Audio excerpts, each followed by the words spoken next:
कल हमने आपको बताया था इसका कनेक्शन कैसे करेंगे, आज हम बता रहे हैं इसका कनेक्शन किए हैं, आपको समझा रहे हैं। आइए,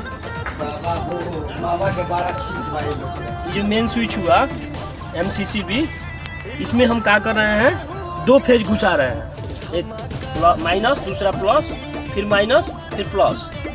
ठीक, यहाँ से निकल रहा है माइनस प्लस, जबकि होता है 3 फेज का, इसको हम सिंगल फेज में कन्वर्ट किए हैं। यहाँ से माइनस और प्लस यहाँ से निकला,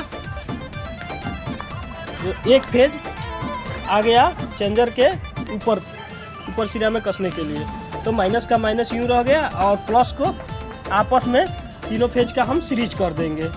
ठीक है, ठीक उसी तरह दूसरा फेज आया हुआ है MCCB से, उसको भी माइनस में माइनस और प्लस तीनों फेज एक कर देंगे।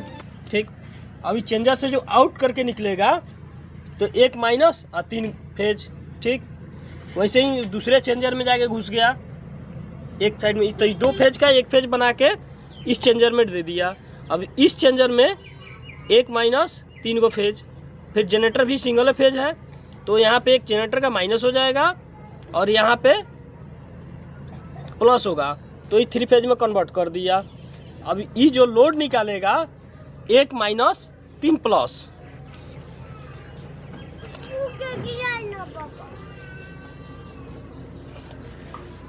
उसके बाद यहाँ माइनस का हो गया, ये तीनों फेज हो गया। उससे होगा क्या कि जैसे घर में AC का अलग सेपरेट लोड बताना चाहिए और लाइटिंग के घर में अलग सेपरेट लोड बताना चाहिए, उसके हिसाब से 3 भाग में बांटा गया है। ये 3 MCB लगा हुआ है, मेन स्विच सिंगल फेज का, सबका न्यूट्रल में से सबका एक एक न्यूट्रल इसमें आ गया, और गर्म में 2-2 भाग बांट देंगे, यानी किस पे कितना लोड पड़ रहा है ये सारा ही बताएगा। और जो डिस्ट्रीब्यूशन बॉक्स से तार आएगा लोड में एक एक डाल देंगे, जैसे AC का नीचे वाला में हम डालेंगे जितने घर का आ रहा है MCB बॉक्स का, और घर का लोड लाइटिंग का और सभी का इसमें डालेंगे।